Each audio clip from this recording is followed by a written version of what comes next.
If you have rheumatoid arthritis, try this, but only if you can do it safely with a counter right next to you. Lift one foot and see whether you can hold this position for 10 seconds. In one study of people with rheumatoid arthritis, those who couldn't hold a one-leg stance for 10 seconds were more likely to fall during the following year. So if you couldn't hold your balance, you definitely need to watch this video. And if you were able to hold your balance, don't think you're completely in the clear. Falls usually don't happen while we're standing perfectly still. This test only measures one part of balance. And the surprising part is that the problem may begin in your feet with rheumatoid arthritis, even if your feet don't hurt very much. Today, I'll show you 3 simple ways to work on your balance. Very quick, easy, do it at home, plus the shoe feature that many people overlook. Rheumatoid arthritis doesn't increase fall risk for just one reason. Pain, fatigue, muscle weakness, previous falls, and certain medications can all play a role.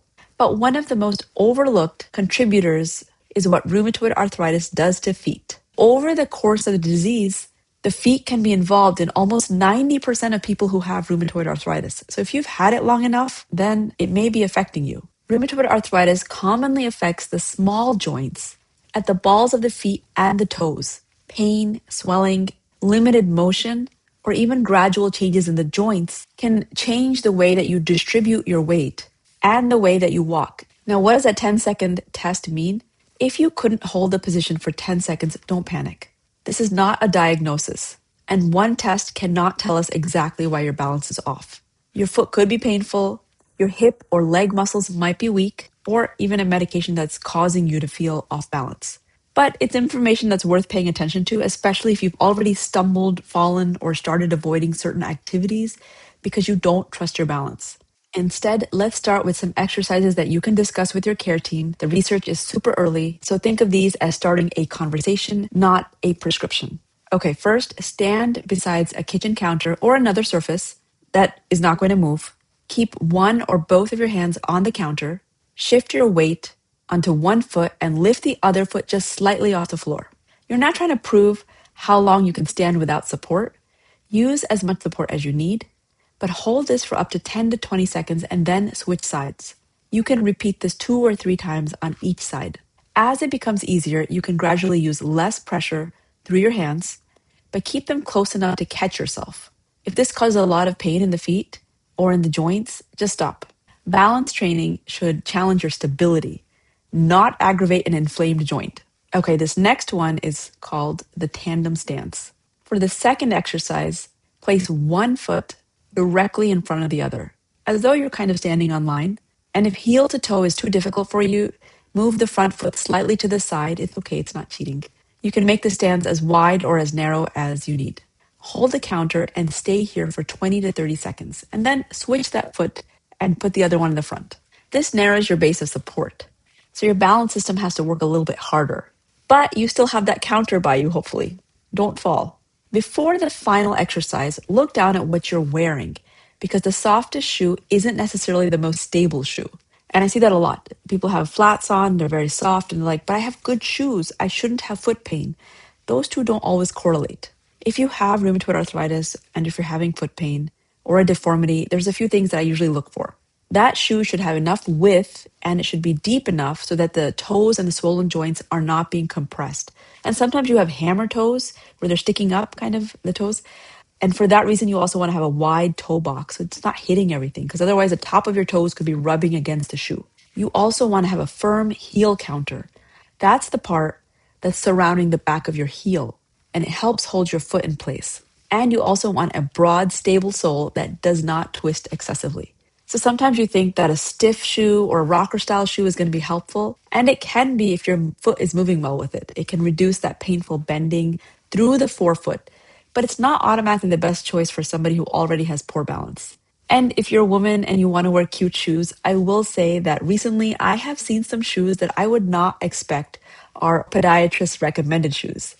You know, they'll make them custom to your feet. You can go to different places around town where they will measure your feet and make it just for you. And I will tell you, some of those styles are pretty cute. Okay, now let's get to exercise number 3, which is the slow supported march. For this last exercise, I want you to stand tall with your hands resting on the counter. Slowly lift one knee and put that foot back down.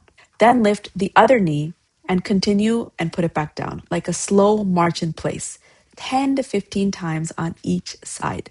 This is going to challenge your balance while you're alternating your weight from one side to the other, something that you have to do every time you walk. Keep the movement slow and controlled. The goal is not to get your knees as high as possible. We're not really doing a cardiac exercise here. The goal is to stay steady while your weight is shifting. So 10 to 15 per each side. Now, when should you get evaluated for your foot pain? Balance problems should not automatically be blamed on RA, on rheumatoid arthritis. I would say a lot of the patients that I see, their balance issues are from other causes. RA might be one of the causes, but then there's so many other ones that are kind of in there at the same time. When you have pain, you may be putting pressure at different joints. Even just 1 degree difference will put the balance in a different place in your body, and that can really affect things. And feet are the ones that are closest to the ground. The problem is that it can happen so gradually that you may not even recognize it. This is one reason that when you meet a rheumatologist for the first time, not only will they usually get your hand x-rays, but also your feet x-rays. And you may be thinking, why are you checking my feet? Because they don't even hurt. But we can find changes in the feet that aren't obvious from just your symptoms. And foot damage can be only one part of the story. Pain is actually not always the best clue. And we like to have baseline tests because we want to check, even if you have no pain and maybe no disease in your feet the day that you are first seen, it may be that this is going to change in a few years. So we need a baseline to compare it to.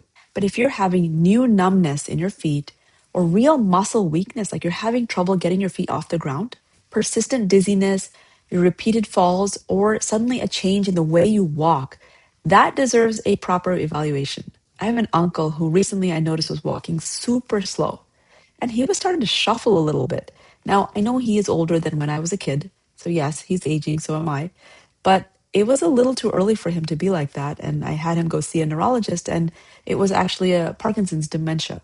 So it can be something completely unrelated to rheumatoid arthritis because unfortunately you're also allowed to have other conditions. So if you have fallen or you couldn't hold that one-legged position for 10 seconds, talk to your doctor about looking more closely at your feet, the strength, the gait, vision, and medications. And depending on what is found, physical therapy can be helpful, or podiatry consultation, different footwear, or even just an adjustment in medications. Because yes, some of them, the most common ones even, can cause some dizziness or just instability. Some people will just say, I just don't feel like myself. It's hard to explain, but it could be throwing you off balance. So remember, a near fall, even if you don't fall, a near fall could be an early sign that your feet, your strength, or your balance need more attention. Try the 10-second test safely besides a counter and tell me in the comments how you did. And send this to someone with rheumatoid arthritis who has never thought to connect their feet with their balance. I'm Dr. Neha with Plant Forward MD. I'll see you next time.